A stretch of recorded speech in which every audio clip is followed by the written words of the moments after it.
सरमणिरिव तमसां राशिं नाशयति विघ्नानां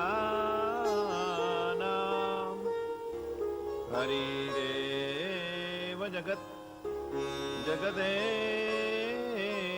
हरिः हरितो जगतो नहीं भिन्नतनुः इति यस्य मतिः परमार्थगतिः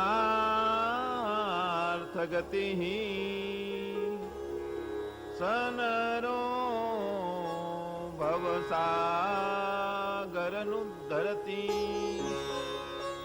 यं ब्रह्मा वरुणेन्द्ररुद्रमरुतस्तुन्वन्ति दिव्यैस्तवैर्वेदैः साङ्गपदक्रमोपनिषदैर् गायन्ति यं सामगाः।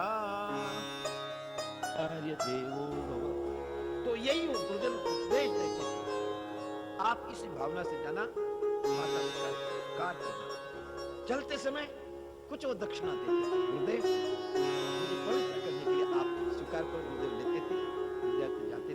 उसी प्रकार वरतंत्र इसकी बारी जब आई है, आने के बाद उसे कहा कि गुरुदेव कुछ मांगो। उसे कहा बेटे आर्य देवो भव। तो यही वो गुरुजन उपदेश देते थे। आप इस भावना से जाना, माता पिता कार करना, चलते समय कुछ वो दक्षिणा देते थे। गुरुदेव मुझे पवित्र करने के लिए आप स्वीकार करो। गुरुदेव लेते थे, विद्यार्थी जाते थे। उसी प्रकार वरतंत्र इसकी बारी जब आई है, आने के बाद उसे कहा कि गुरुदेव कुछ मांगो। उसे कहा बेटे आज मेरी विद्या फलप्रद हुई है। आप इतने मेधावी थे, इतनी श्रद्धा आपके अंदर थी, विद्या फलप्रद हुई और तूने मेरी बहुत सेवा की, इसलिए मैंने आपसे कुछ लेना नहीं, आप पधारो। लेकिन वो पीछे पड़ गए। गुरुजन जो बोलते हैं उनके सामने नन्नो नच नहीं कि ऐसा क्यों क्यों शब्द यदि गुरुजन के सामने आया, श्रद्धा खत्म। गुरुर आज्ञा यह विचार, गुरुदेव ने जो आज्ञा दी उस पर विचार नहीं, वो होना ही चाहिए। लेकिन इतना धैर्य हमारे पास में नहीं हो। बड़े अभागे हम कुतर्क कर बैठेंगे। यदि हमारे अनुकूल नहीं सेवा के तो हम गुरुदेव को भी ठुकरा देंगे, और इसलिए अशांति है। तो उसी प्रकार वो लड़का कुछ उसका प्रारब्ध ठीक है या नहीं पता नहीं, वो पीछे पड़ गया। गुरुदेव कुछ मांगो मांगो मांगो, चिढ़ गए। आखिर इंसानी है, कभी न कभी क्रोध आ ही जाता है। अच्छा तुमने माना नहीं तो आपको 14 विद्याएं बनाए, 14 विषय को एक्सपर्ट बनाया, 14 विषय के एमए बनाया है। 14 करोड़ अक्षर पे सोने के मोहरे कितने? 14 करोड़। कितना कठिन काम है। अपने जैसा होता तो गाली देना शुरू करता है, ये गुरु गोदी हो गया, ऐसा नहीं। देव मैं आपका शिष्य हूं, मुझे पता है आपके कृपा का, आपके आशीर्वाद का। यदि आपका आशीर्वाद है तो 14 करोड़ 14 अरब भी मिला सकता हूं। नमस्कार किया है, गुस्सा नहीं किया है, बाहर आ गया। इस देश के अंदर उदार कौन है उसको देखा गया। तो एक महाराजा रघु, ये रघु ऐसा है जो उसके दरबार में जाता है खाली कभी लौटता नहीं। चल पड़ा। तो रघु के दरबार में आए, ना वहां महल है, न साज है, न श्रृंगार है, न ठाट है, न बाट है, केवल यज्ञशाला है। याद रखना तभी सुखी होंगे, नहीं तो नहीं। यज्ञशाला है, हवन कुंड है, और गोबर के कंडे रखे और घास की चटाइयां। जब ब्रह्मचारी सामने आया, पहले जमाने के अंदर स्वागत के तरीके अलग अलग, आज का अलग तरीका है, उस जमाने का अलग है। सब अपने अपने जगह पर ठीक। तो पहले यदि कोई महापुरुष आता था तो उसके चरण अपने हाथों से चरण, बाद में कुशासन देना, और कुशासन देने के बाद उसको मधु पर कर देते थे। आजकल हम चाय कॉफी ये देते हैं, ठीक है, काल के समय पर। तो मधुपर्क चांदी का प्याला होता है, उसके अंदर दूध, दही, घी, मध और शक्कर ये मिला करके फिर अतिथि को देते थे। आज भी जब भगवान का पूजन करते हैं, देखा होगा आपने, पंचोपचार से पूजन करते करते भगवान का जब स्नान करवा देते हैं तो फिर पानी को क्या देते हैं? मधुपर्क पंचामृत स्नान करवाते हैं। लेकिन स्नान के बाद में उनको पीने के लिए मधुपर्क दिया जाता है। भगवान पीते हैं, बाद में फिर जमीन पर चढ़ते हैं, बाद में चढ़ते हैं। तो जब वो शिष्य वहां गया है तो लोगों ने उसके पैर प्रक्षालन किए तो सही, धोए तो सही, लेकिन किससे? मिट्टी के बर्तन से। जब अंदर बैठाया घास की चटाई और मधुपर्क पीने के लिए दिया तो सकोरे के अंदर दिया, मिट्टी के पात्र। जब वो मिट्टी का पात्र मधुपर्क पीता है तो उसकी आंखों से आंसू आते। लोगों ने पूछा, महात्मन ब्रह्मचारी जी, आप यहाँ आए, गुरुकुल में, आचार्य कुल में कोई कष्ट तो नहीं? वहां विद्यार्थियों को भोजन मिलता है कि नहीं?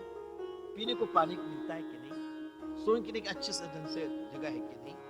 सारा विद्या के अंदर ठीक होता है कि नहीं? कोई दुष्ट आकर परेशान तो नहीं करता है?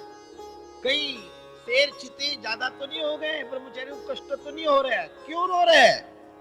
तो कहते भगवान, आपके जैसे प्रतापी सूर्य जैसे तेजस्वी राजा जिस राज्य में है वह किसी को किसी प्रकार का कष्ट, चारों वर्ण धर्म अपने ऊपर है। विद्यार्थी आश्रम के अंदर खूब बढ़िया अध्ययन करते हैं, बढ़िया खाते हैं, कोई कमी नहीं। फिर महात्मा आप रोए क्यों? क्या कष्ट है बताओ तो सही।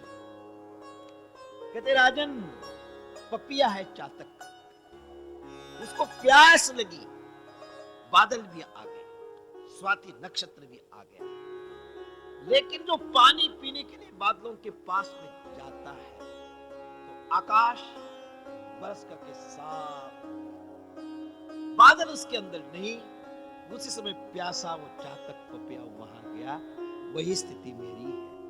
आप विश्वजित यज्ञ, अश्वमेध यज्ञ करके सारा धन दौलत बांट करके और हिरण का चमड़ा पहन करके यज्ञशाला में बैठे हैं, इसलिए मैं दुखी हूं। बात क्या है? तो भगवान इसलिए आया था, कोई बात नहीं, जाना नहीं, हम लोग तो हाथ बढ़ देंगे, बाबा माफ करना, आगे चलो। चलते हैं ना, तो कोई भिखारी कार के पास आ भी गया, क्या बोलते? बाबा माफ कर। तेजस्वी ऐसा जो उसके पास आता है उसकी इच्छा से कई गुना देता है, इसको कहते हैं उदारता। अपने वहां कोई आया तो 10 पैसे फेंक देंगे और गाली भी देकर के भगा देंगे, और चलो छोड़ के। तो कहते भगवान इसलिए भी आए गुरु की सेवा करने के लिए, लेकिन क्या मांगो? कहते नहीं, जाना नहीं। आप मेरे दरबार में आए, लौट के जाएगा कितना पान होगा। एक ब्रह्मचारी महात्मा रघु के पास में गया, खाली लोटा, ये नहीं, आप यज्ञशाला के अंदर ही चटाई दे दी, वहां उसको लेटने के लिए बोला है। उस जमाने में राजा महाराजा यदि किसी पर चढ़ाई करनी होती थी तो रथ तैयार करना, उसमें सामान रखना और वहीं लेटते थे। जब महाराजा रघु रथ के अंदर लेटे हैं तो कुबेर उत्तराखंड के अंदर रहते थे। उसके सीआईडी महाराजा रघु के राज्य में हमेशा घूमते थे, उस राज्य में क्या हो रहा है, क्या नहीं, क्या क्या हलचलें हैं, सारे रोज मैसेज उसको देते थे। आज सीआईडी ने देखा कि ओ महाराजा रघु कुबेर पर चढ़ाई करने के लिए जाने वाले हैं। रात के रात मैसेज पास हुआ, कुबेर को पता चला कि कल ही आएंगे। उसके चलने के पहले ही रात को सारे दूतों को भेजा और उनका जो खजाना था सोने के मोहरे से रख दिया भर। तत्काल अब चढ़ाई करने के लिए चल रही है। सिपाही ने जाके कह दिया, महाराज बधाई हो, बधाई हो। रात को कुबेर के दूत आए और सोने के मोहरे से सारा खजाना भर गया। गदगद कुबेर ने मेरी रक्षा की, ब्रह्मचारी के लिए भेज दिया। अब हाथी, घोड़े, रथ सारे जोते गए और 14 करोड़ मोहरे जब उसके अंदर भर गई, बहुत सा खजाना बच गया। कहते ब्रह्मचारी इसको भी उठाओ। कहते राजन मुझे केवल 14 करोड़ चाहिए। राजा कहते कि ये मेरा नहीं है, तुम्हारे लिए आया है, तुम्हें ले जाना होगा, दोनों का झगड़ा होगा। किसमें? हमारा लेने के लिए झगड़ा है, नहीं देने में झगड़ा है। और वहां लेने देने के लिए क्या है, वो कहते मैं लूंगा नहीं और वो कहता मैं दे के छोड़ूंगा। और ऐसे महापुरुष अपने भारतवर्ष के अंदर, इसलिए भारत भारत है। इसीलिए भगवान जो रंग नहीं, रूप नहीं, नहीं वर्ण छाया, निराकार निर्गुण तुही रघुरा, उनके पास दौड़ते दौड़ते ऐसे महाराजा रघु उनके यहाँ आज थे।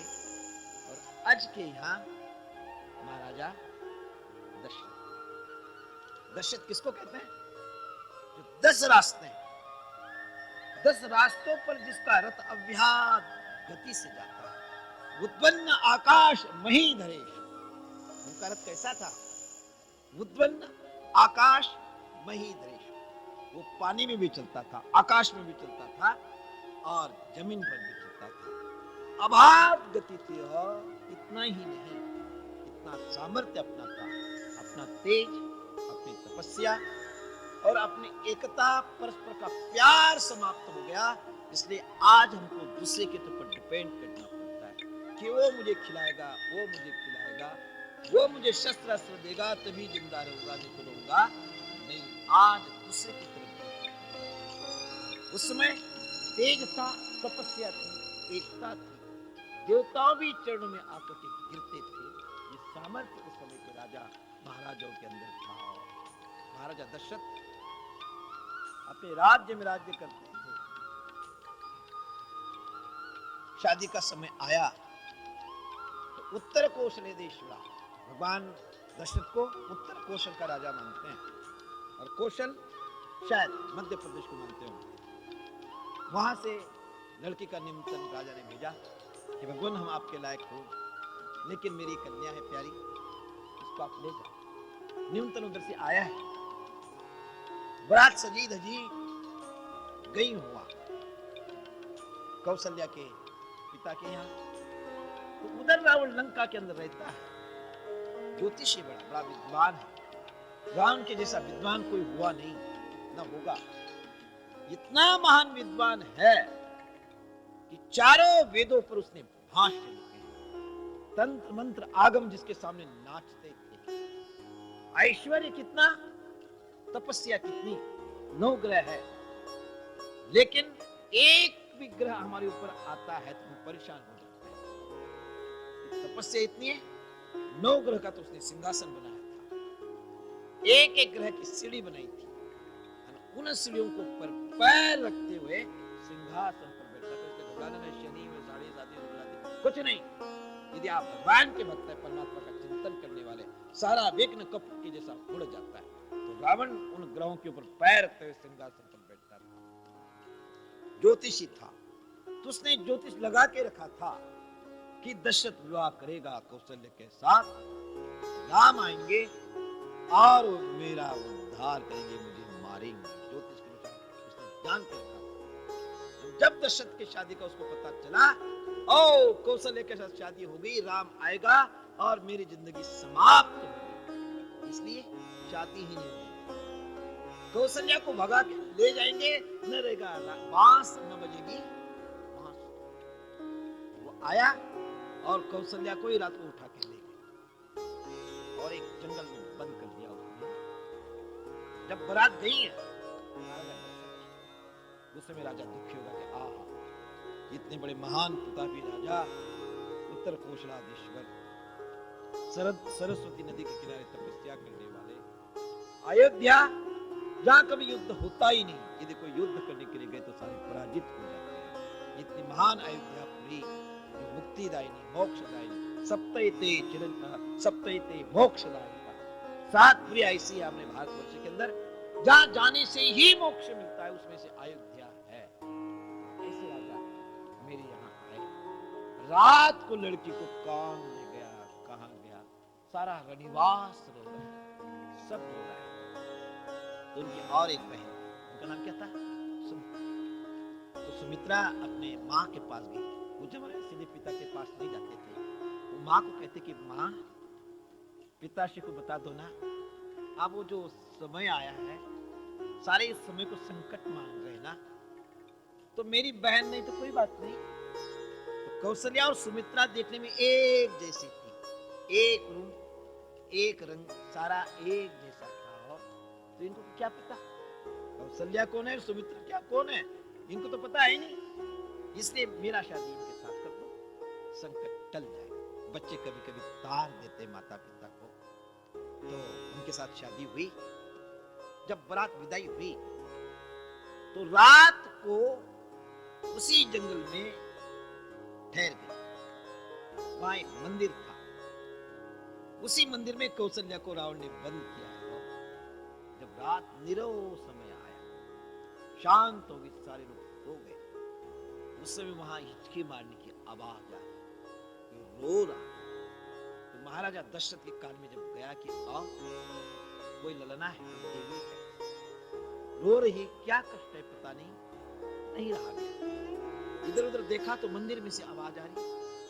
मंदिर को तोड़ा है, दरवाजा तोड़ने के बाद जब कौशल्या बाहर आई है और सुमित्रा ने देखा कि बहन तू कहां गई थी, गले लग गई और रोते रहे।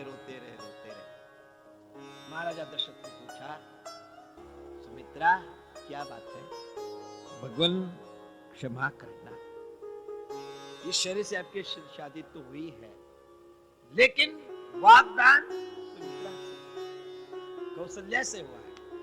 मेरे पिताश्री ने कौशल्या आपको देनी थी, क्या हुआ ना पिताश्री जानते, न हम जानते, न रणिवास जानते, न जनता जानते। यहाँ कौन इसको लाया कुछ भी पता नहीं। सारा जब पता चला तब महाराजा दशरथ कहते हैं कोई बात नहीं, महापुरुष शब्द को महानता देते, शब्दम ब्रह्मेति विजानयात्, शब्द ब्रह्म का स्वरूप है, इसलिए वागदान इसके साथ मिला हुआ है ना। तो जब मैं अयोध्या जाऊंगा इसी के आशा।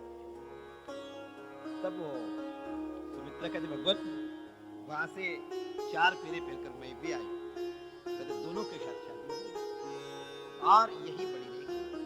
आप उसकी बहन है, छोटी होगी, दोनों के अंदर किसी प्रकार का अंतर होगा नहीं। महाराजा दशरथ ने अति स्त्री विवाह ये नहीं अपनाया, भोग के लिए 2 शादी नहीं की, लेकिन कुछ समय ऐसा था, उस समय को ठीक करने के लिए दोनों के साथ शादी हुई। घर में आए, लेकिन क्या प्रारब्ध है पता नहीं, दोनों से भी पुत्र संतान नहीं। महाराजा दशरथ दुखी हो गए।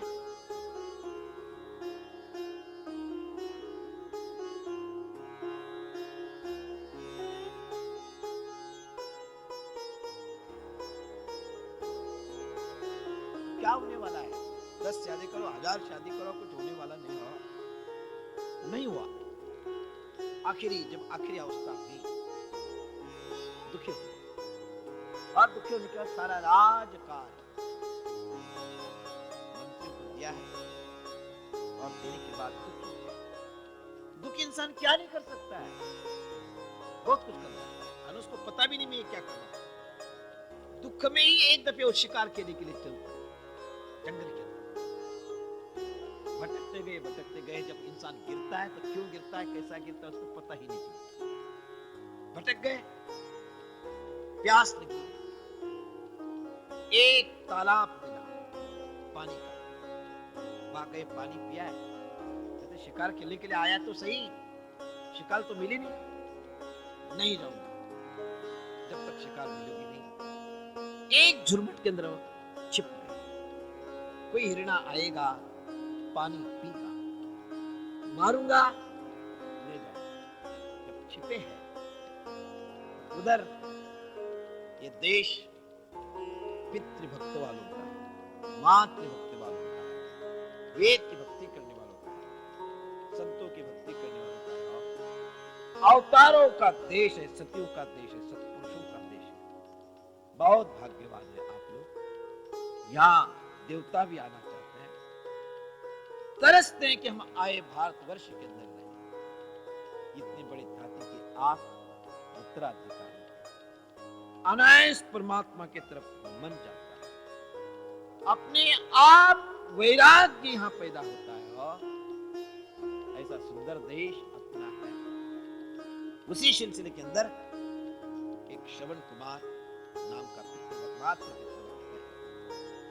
उनके माता पिता वृद्ध है, आंखें नहीं, लेकिन उनकी इच्छा हुई बेटे तीर्थ यात्रा जाना चाहते हैं, लेकिन आंखें नहीं, शरीर अंगम गलितम पलितम मुंडम दशन विहीनम जातम कुंडम।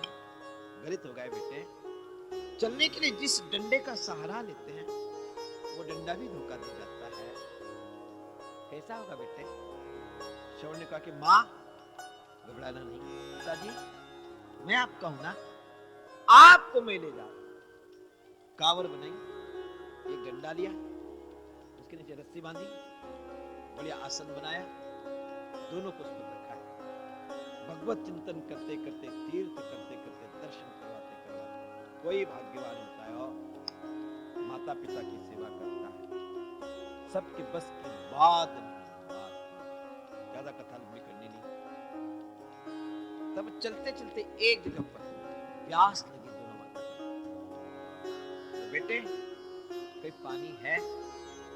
प्यास लगी, एक पेड़ के नीचे उनको बैठाया, नमस्कार किया, पिताजी अभी पानी लाओ। आप विराज ऊपर चढ़कर देखा, एक तालाब गया है, हिरन का चमड़ा पहना है, कमंडलू हाथ में है, और उस कमंडलू पानी में डुबाते हैं। आवाज आई, दशरथ है तो सही, दुखी है, और भागते भागते तमोगुण अंदर आया। जब आवाज आई, दूर से चमड़ा दिखा, सोचा कि आओ हिरन आया होगा, तो वो शब्द में भी बांध जाते थे। आवाज जिधर से उधर से बांध मारा और उनके हृदय के अंदर बाण चला, हा राम करके वो नीचे गिर गया और तड़प।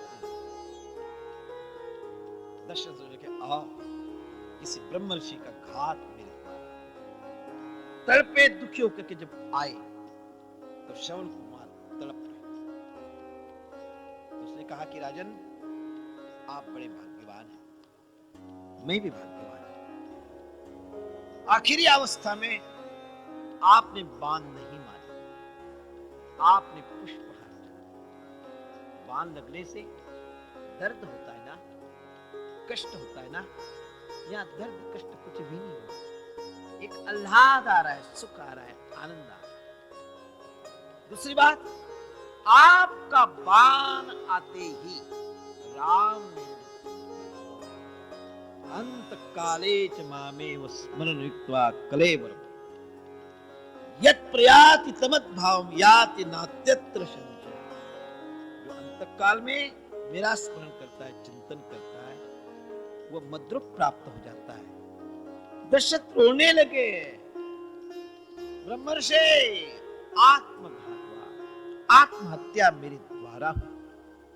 तब वो कहते कि राजन हत्या किसको कहते हैं, पाप किसको कहते हैं? जो ये जो जीवन मुक्त आत्मा है, नित्य शुद्ध परमात्मा है, सच्चिदानंद घनम व्यापक आत्मा है, उसको जो बंधन में डालता है अपने कर्मों के द्वारा, पुनरपि जननम पुनरपि मरणम इस चक्र में डालता है, उसके जैसा आत्महत्यारा दुनिया के अंदर कोई भी नहीं। वो जितना पाप उसके अंदर है, उतना दूसरा सारे जितने भी पाप है राजन, सबका प्रायश्चित है। लेकिन बार बार माँ के पेट में जो लाता है आत्मा को, उसके जैसा आत्महत्यारा कोई भी है नहीं। माँ क्या कहती, किम तेन न कृतम पापम चौरेन आत्मघातम। उसने कौन सा ऐसा पाप नहीं किया जिसने आत्मघात किया हो। दुनिया के सारे पाप। राजन आपका बाण आया, मैंने राम का नाम लिया, इससे छोड़कर के पुण्य दूसरा हो नहीं सकता है, मैं मुक्त हो गया।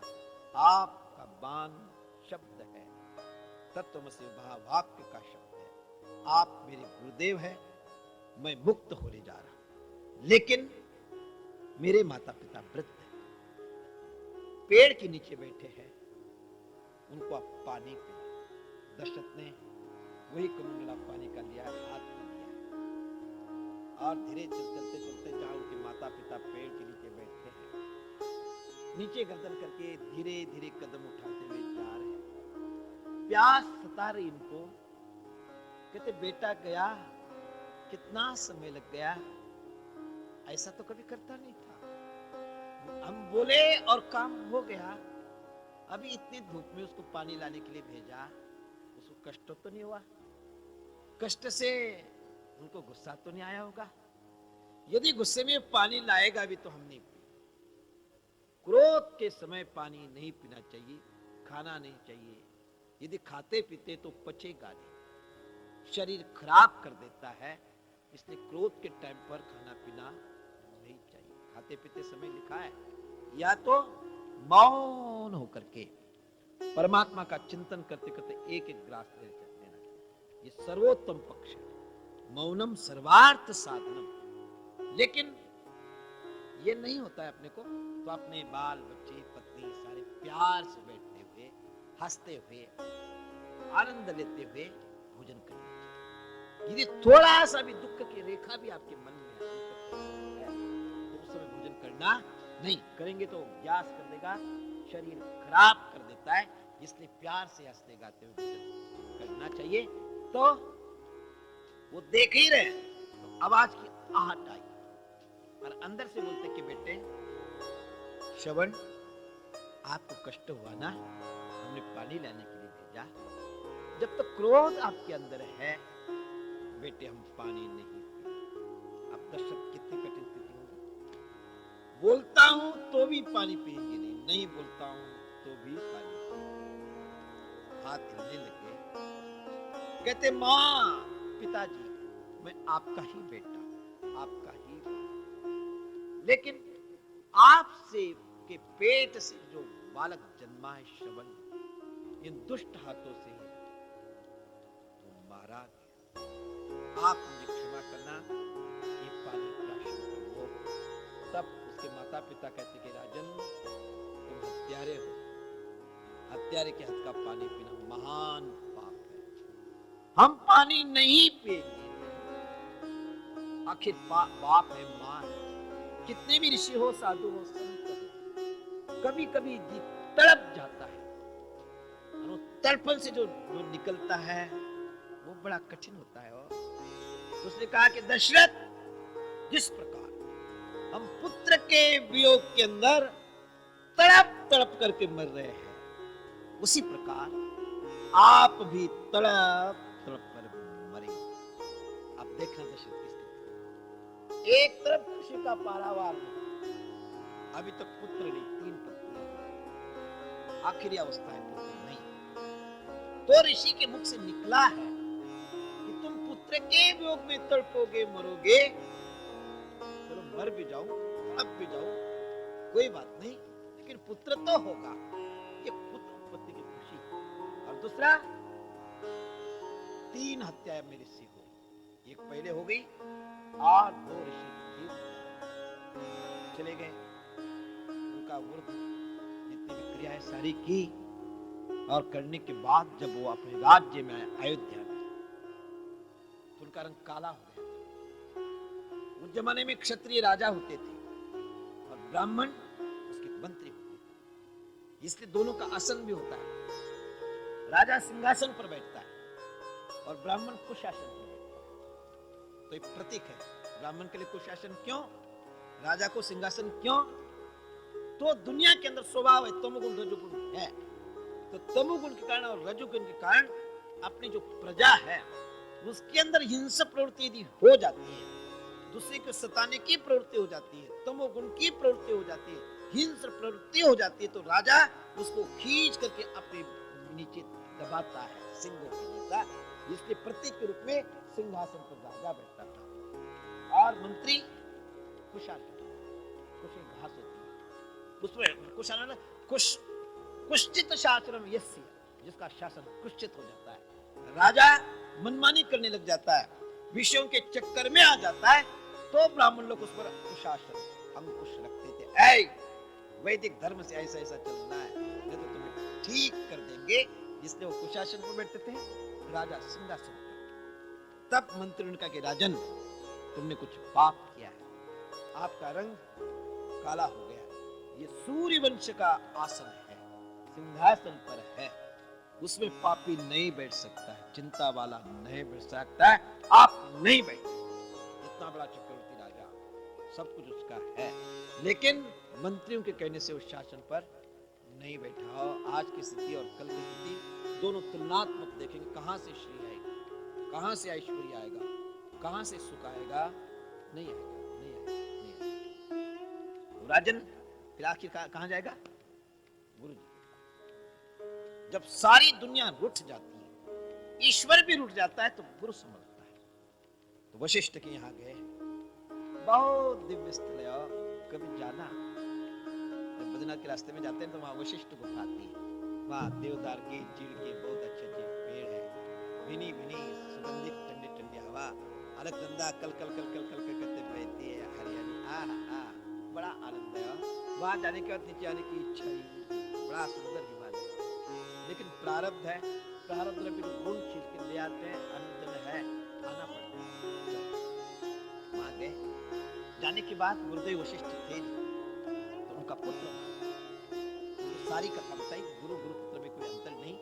तो उसने कहा कि आओ हमारे राजा है, अभी दुख है, उसे जल लिया और राम नाम मंत्र से उस जल को मंत्रित किया, और मंत्र करके जब प्रोक्षित किया उसने, तो सारा जो काला रंग पाप का समाप्त हो गया, स्वच्छ पवित्र गौर वर्ण होकर का फिर अयोध्या लौटा है।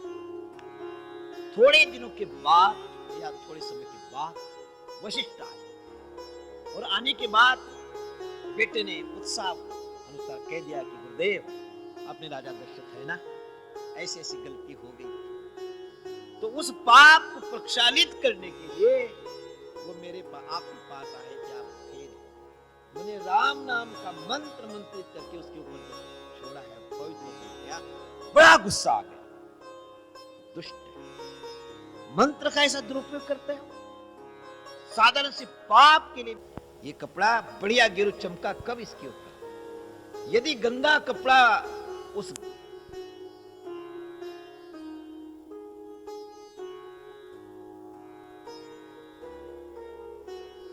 इस कपड़े को साफ करना पड़ता है, और उसके बाद रंग के बर्तन के अंदर डालेंगे तो रंग चमकता हुआ आता है। उसी प्रकार हम नाम लेने के लिए गुरु जी के पास जाते हैं, तब गुरुदेव अधिकार देखते हैं, कहते आओ गड़बड़ है।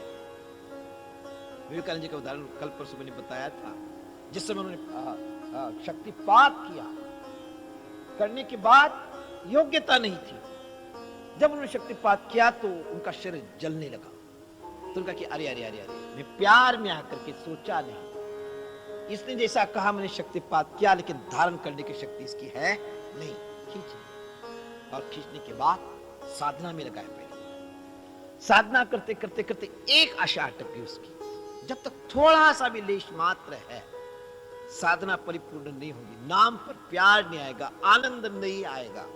क्या बचा था? माता पिता धन से कमजोर थे। एक दिन गुरुदेव को कहा कि गुरुदेव आप भगवती काली की उपासक हैं, मां से आप बात करते हैं, महापुरुष साधना में जो होता है उसका क्या बताओ आपको। उनकी शादी करने की इच्छा ही थी। एक दिन माता पिता ने जबरदस्त शादी की, वो देवी आई, बुलाए नहीं, लाए नहीं। वो सर्विस करते थे काली घाट में, तो उस जमाने में सोने के मोहरे मिलते थे, तो वो तनख्वाह सोने की लेने के बाद वो ये सोचते थे कि महात्माओं के दिमाग के अंदर, दिल के अंदर सोना और मिट्टी दोनों एक होता है। क्या सच्ची बात है? देखा तो जाए। तब उन्होंने क्या करना, जब वो तनख्वाह मिलती थी गंगा के किनारे जाकर बैठने का, एक हाथ में वो तनख्वाह के मोहरे हैं वो ले लेना, एक हाथ में मिट्टी ले लेना, मिट्टी और सोना एक होता है, मिट्टी और सोना एक होता है बोल करके गंगा जी में डाल देना, फिर अपने को टटोलना। कई कष्ट तो नहीं, महीने भर की कमाई गंगा में फेंक दी। मेरा यदि 10 रुपए भी यदि यहाँ से गिर जाता है ना, रात को मुझे नींद नहीं आती हो। वो पूरे महीने की तनख्वाह सोना मिट्टी करके अंदर डालते थे, टटोलते थे, फिर और साधना करते थे। इस प्रकार साधना के बाद मां प्रकट हुई हो, साधारण काम नहीं होता। तो उनके अंदर आशा अटक गई, थोड़ा सा लेश अटक गया।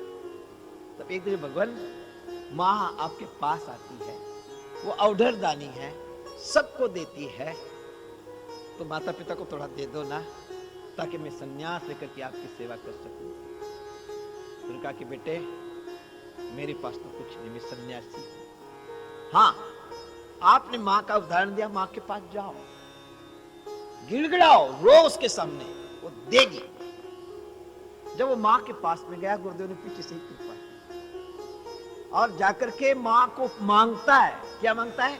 मां मुझे धन नहीं चाहिए, दौलत नहीं चाहिए, ऐश्वर्य नहीं चाहिए, मां मुझे ज्ञान दो, मां वैराग्य दो, भक्ति दो। लौट के आए। गुरुदेव पूछते हैं कि बेटे नरेंद्र, मां से मांगा? गुरुजी उल्टा ही हो गया, मुझे मांगना कुछ था और मांगा कुछ। जा फिर भी वही मांगता है। गुरुदेव कहते कि क्या है? कहते अभी मैं गांठ मार लेता हूं, अपने कपड़े को गांठ मार, आप भूलूंगा नहीं। मां के पास में गया, गुरुदेव की इच्छा ही नहीं, कितना भी जाता होगा क्या। वहां सामने खड़े हो गए, भूल गए। मां मुझे ज्ञान दो, वैराग्य दो, भक्ति दो, और कुछ देना नहीं। जब लौट के आए, कहते आओ कुछ लेना न देना, मग्न रहे।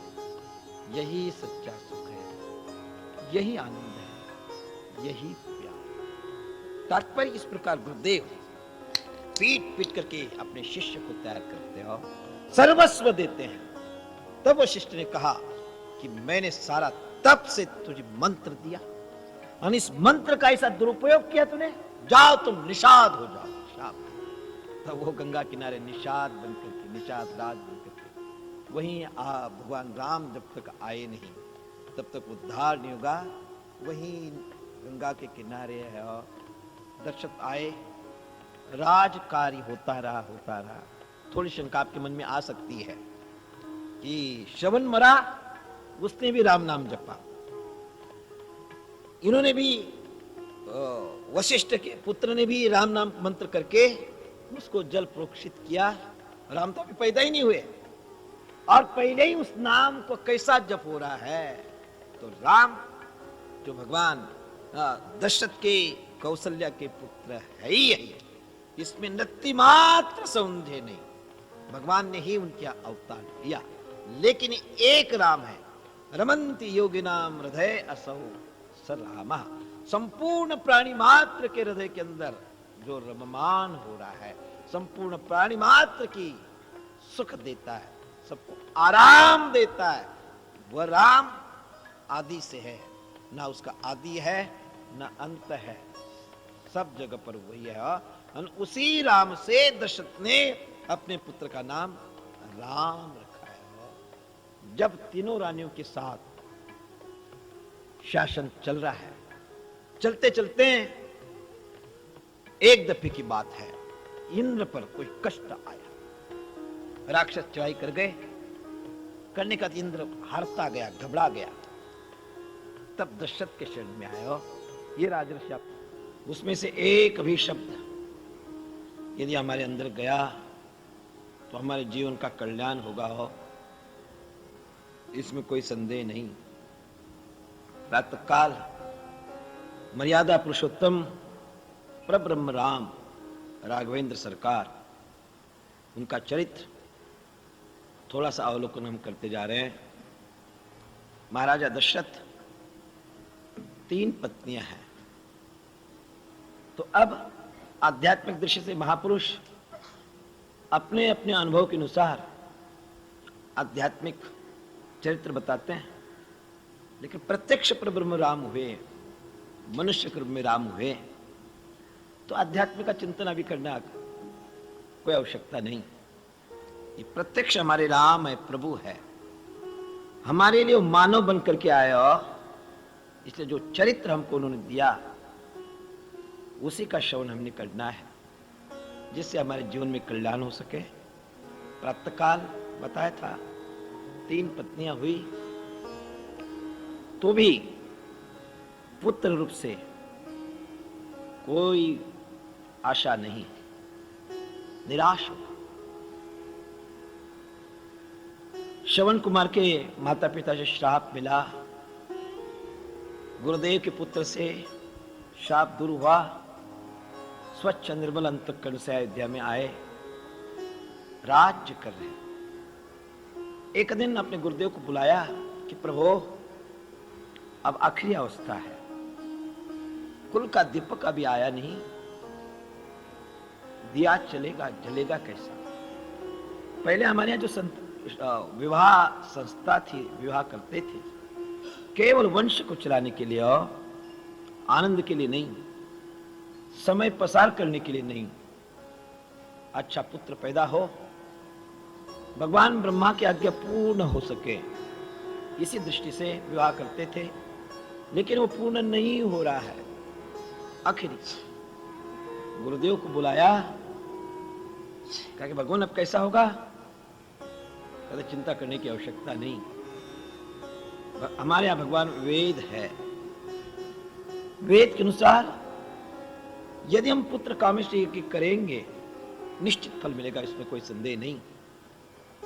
अब यज्ञ करना है तो यज्ञ करने वाले जो आचार्य है उनकी योग्यता होनी चाहिए। यदि योग्यता नहीं, यज्ञ तो होगा, फल नहीं मिलेगा।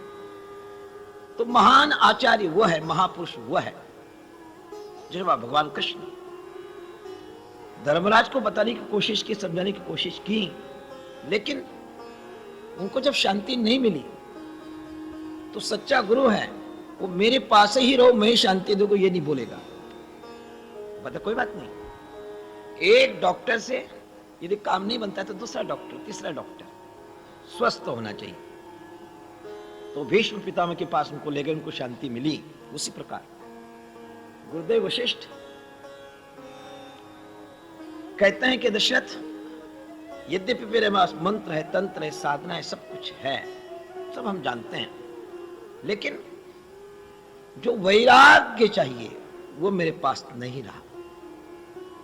मैं राजाओं का दान लेते लेते लेते ये हाथ चला गया। आपस में कलह राजाओं का, उनको सुनते सुनते कान गए, राजाओं की स्तुति करते करते जिह्वा चली गई।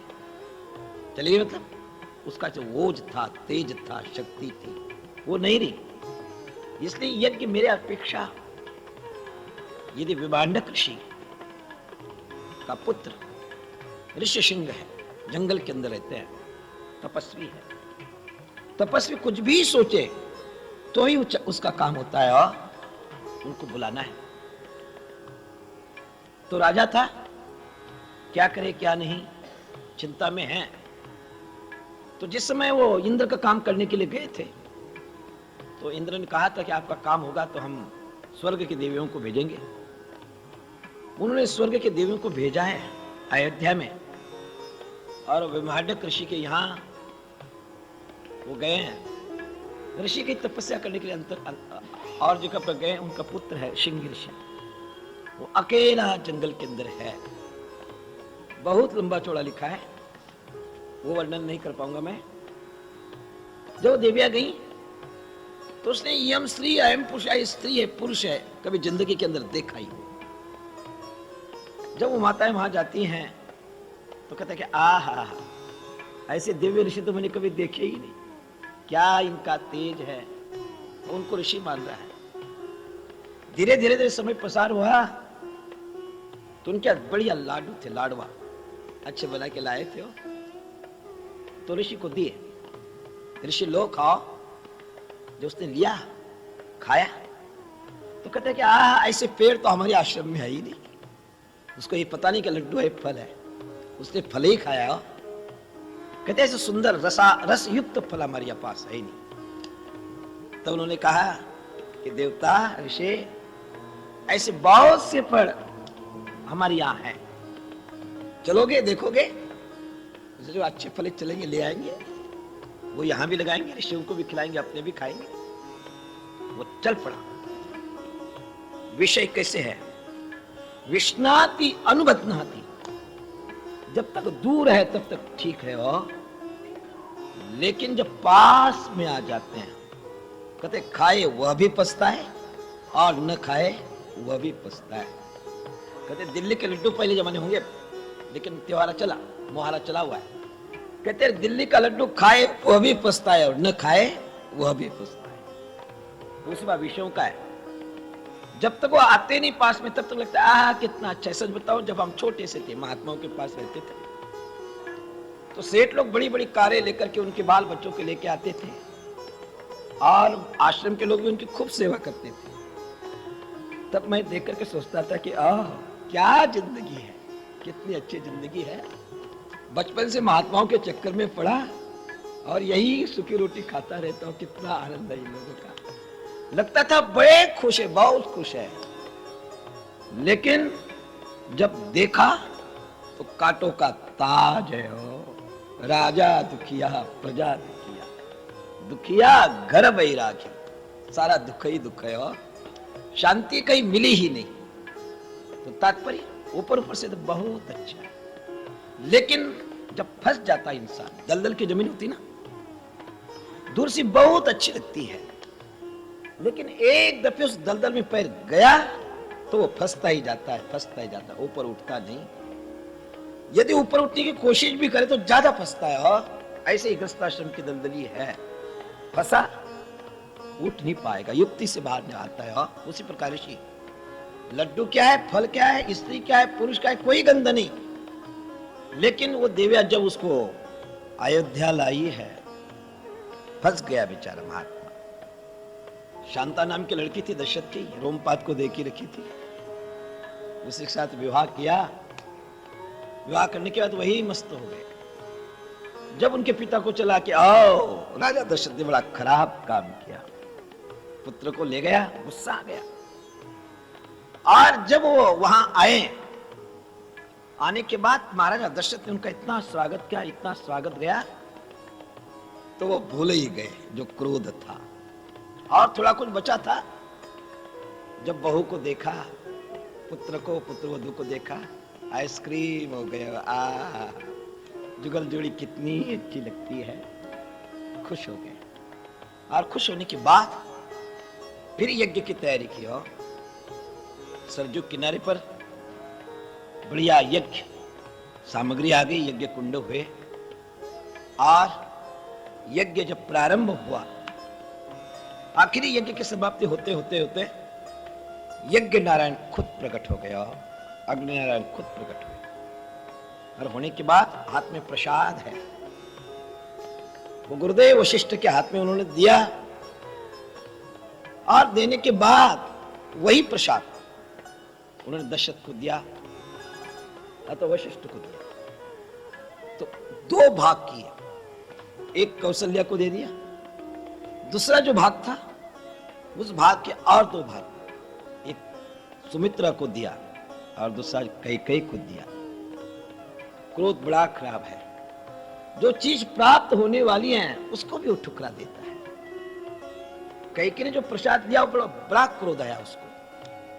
कहते महाराजा दशरथ, जिस समय उनका मन शांत नहीं रहता, मेरे पास आते शांति हो जाती। जिस समय ये स्वर्ग में गए थे लड़ने के लिए, तो लड़ते लड़ते उनका रथ टूट गया था, उस रथ को मैंने संभाला, मेरे कारण विजय प्राप्त हुई। लेकिन जिस समय सम्मान का समय आया, मुझे आखिरी प्रसाद मिला, बहुत क्रोध आया उसको, और वह प्रसाद दिया, फेंक दिया। परसों मैंने बताया था ना कि ऊपर से एक चील जा रही थी, उस प्रसाद के दोने को उसने ले लिया। चली, चलते चलते अंजना माँ तपस्या कर रही थी, उन्हीं के हाथ में वो प्रसाद आया, प्रशासन किया, ग्रहण किया, और उसी प्रसाद से हरमत लाल पैदा हुआ। इधर आप कई जब हाथ में से प्रसाद चला गया, क्रोध में इंसान सोचता नहीं, सत असत का विचार होता नहीं। जब क्रोध समाप्त होता है तब वो ठंडा पड़ता है कि अरे अरे सो थई गयो, अब ये दोनों को पुत्र तो हो जाएगा, मैं वैसी की वैसी रहूंगा, मेरा सम्मान नहीं होगा, रोने लगी।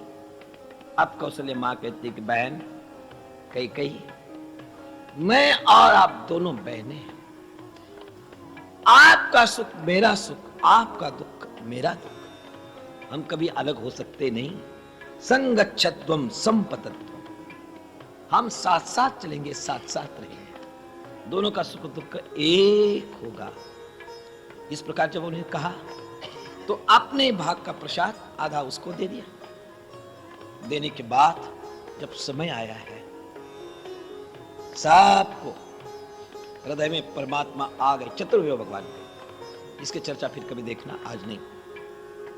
अंदर जब परमात्मा आए हैं तो कल परसों आपको मैंने बताया था कि जिस समय पेट में बच्चा 4 महीने का हो जाता है, उस समय उस मां को पूछना चाहिए आपकी क्या खाने की इच्छा है, क्या पीने की इच्छा है, कहां जाना है, कहां आना है, हर चीज पूछो।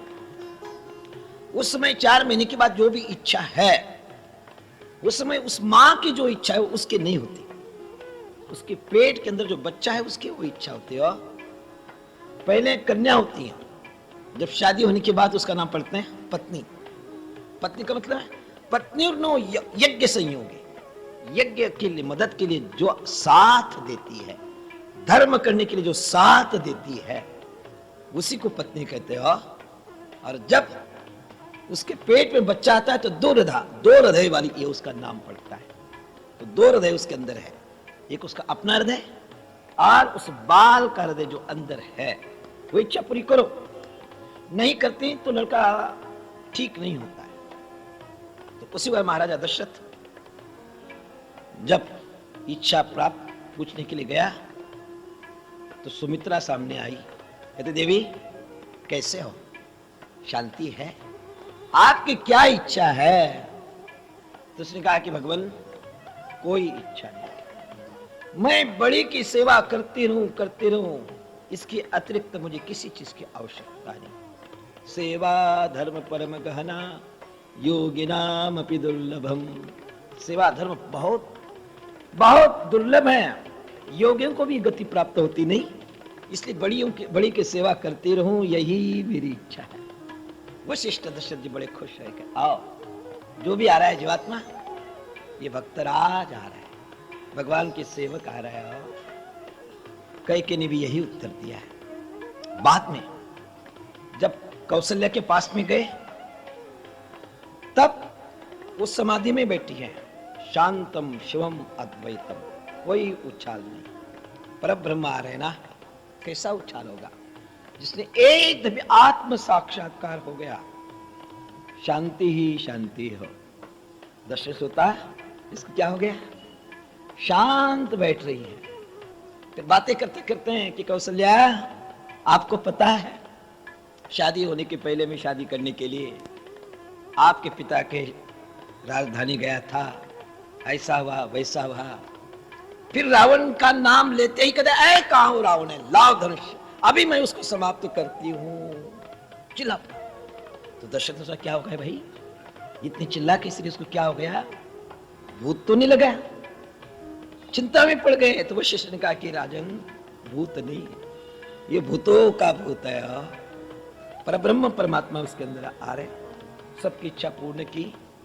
जितने भी संस्कार है, सारे संस्कार पूर्ण करते करते हैं जब वसंत ऋतु का आगम है, चैत्र महीना आया और चैत्र के शुद्ध नवमी जब आई, चैत्र का नवरात्र मानते हैं ना, तो नवरात्र के अंदर कितनी रात होती है? 9। तो 9 की संख्या पूर्ण संख्या है, वो घटती बढ़ती नहीं। दुनिया भर की जितनी भी संख्या है वो घटेगी भी बढ़ेगी भी, लेकिन 9 की संख्या बढ़ने के बाद जब उसको जोड़ करेंगे तो 9 हो जाता है। 9 दूरा 9, 18, 8 और 1 9, 9 तिया 27, 7 और 2 9। ऐसी कितनी भी संख्या बढ़ती जाए और जोड़ेंगे तो 9 ही रहेगा। इसलिए वो पूर्ण संख्या है। उस पूर्ण समय के टाइम, विकास के समय, पृथ्वी के अंदर उस समय विकास होता है, सारी मां पृथ्वी खिलती है, आनंद आता है उस समय। और उसी समय प्रभु राम सूर्य वंश के अंदर आ रहे ना, भगवान आनंद कंद श्री कृष्ण परमात्मा चंद्रवंशी में आए, इसलिए रात को चंद्रमा के समय आ रहे हो। और प्रभु राम सूर्य 12 बजे पूर्ण खिलते हो, वह समय पास में आते आते जब नवमी का समय आया, ठीक 12 बजे प्रभु राम सब विवाह के साथ उन्होंने जन्म लिया। सब अयोध्या में खुशी हुई। प्रभु राम बड़े, लिखा है शास्त्रों में, एकादशी अहनि पिता नामम कुर्यात। जब बच्चा 9-11 दिन का हो जाता है तो उसका नामकरण संस्कार करना चाहिए। शास्त्र कहता है नाम भी ठीक ढंग से रखना चाहिए। यदि नाम खराब हो गया तो उसका असर बच्चे पर पड़ता है, इसलिए नाम अच्छे ढंग से रखना चाहिए। भगवान वशिष्ठ को बुलाया तो भगवान ने उनका नाम रखा चारों का, ये सारी दुनिया को आराम देगा, सुख देगा, आनंद देगा, इसलिए इनका नाम राम रखा जा रहा है। वो संपूर्ण संसार का भरण करेगा, पोषण करेगा, इनका नाम भरत रहेगा, ये इंद्र विजय करेगा, इसलिए इसका लखन रखा गया। और शत्रुघ्न जो शत्रु को समाप्त करेगा, काम क्रोध को समाप्त करेगा, इसलिए इनका नाम शत्रुघ्न रखा गया। बच्चे बड़े होते गए। जिस प्रकार भागवत के अंदर प्रभु कृष्ण भगवान का वर्णन है, उतना इसमें राम के बालपन का नहीं है, लेकिन जितना भी है बहुत अच्छा, आगे बढ़ना है। स्वरूप देख रहे हैं तो कान के पास बाल सफेद हो रहे। आजकल सफेदी बचपन से ही आना शुरू हो जाती है। पहले जमाने में ऐसा था, समय पर सब होता था। तो ये क्या होता है, कभी बाल सफेद होना, कभी दांत जाना, रोशनी कम आना, तो भगवान वारंट भेजते कि भाई यहीं भूल जाना नहीं, जाना भी है। तो बीच बीच में ये दुख के रूप में, दांत के रूप में, बाल के रूप में ये वारंट आता है, समझ जाओ। यदि यहीं फंस गए तो बड़ा खराब होगा, बड़ी हानि होगी। तो महापुरुष देखते रहते, फंसते नहीं। तो लगा कि आओ अब क्या होगा, जाने का समय आ रहा है, बाल सफेद हो गए। इसलिए राम को युवराज बनाना है। महाराजा वशिष्ठ के पास में गए, कहते भगवान ऐसी ऐसी बात है, राम को युवराज बनाना है। वशिष्ठ को बड़ी खुशी हुई, सारी जनता को बुलाया कि राम को युवराज बनाने की इच्छा है। पहले राजा ईश्वर मानते थे, भगवान मानते थे राजा को, लेकिन राजा अपनी मनमानी नहीं करता था। जिस समय भी उनकी आवश्यकता होती थी, मंत्रियों को, प्रजा को बुलाते थे और पक्ष रखते थे कि भाई ऐसा करना है। सारी प्रजा हाँ कहती थे, उस काम को करते थे, नहीं तो नहीं। जब उन्होंने कहा कि राम को युवराज बनाना, सारे लोग नाचने लगे, हंसने लगे, हो क्या आहा, राम राजा बनेंगे, राम राजा बनेंगे। तो दशरथ ने और कि भाई हमने थोड़ा सा आप लोगों को पूछा कि राम को युवराज बनाने आपको इतनी खुशी होगी, मेरी भी क्या कमी है कि जल्दी मेरे बेटे को राजा बना देना चाहते और मुझे जंगल में भेजना चाहते, मेरे में कोई कमी तो नहीं। सबने हाथ जोड़ा, भगवान ये नहीं, ये नहीं, ये हमको अपने लगते, आप पिता है, हमारे भाई है, तो हमें वो माता च पिता, इस प्रकार ही हमको लगते हैं, इसलिए हमने अनुबंधन दिया। दशरथ खुश हो गए। खुश होने के बाद वशिष्ठ को कहा भगवान अब तारीख निकालो। तारीख निकाली गई। जब अभिषेक होता है, बड़े बड़े नदियों का जल, समुद्र का जल सारा का सारा लाया जाता है और लाया जाता है। अभिषेक की तैयारी हुई। होने के बाद वशिष्ठ कुछ नेम बताने के लिए प्रभु राम के पास में गए कि राम कल आपको राजा बनना है। प्रभु राम रो पड़े हो, रो पड़े। कहते भगवान गुरुदेव ये क्या बात है, हम चारों भाई एक साथ पैदा हुए, हंसते हैं, खेलते हैं, रहते हैं, सब एक साथ सोते हैं, खाते एक साथ है, और ये उल्टी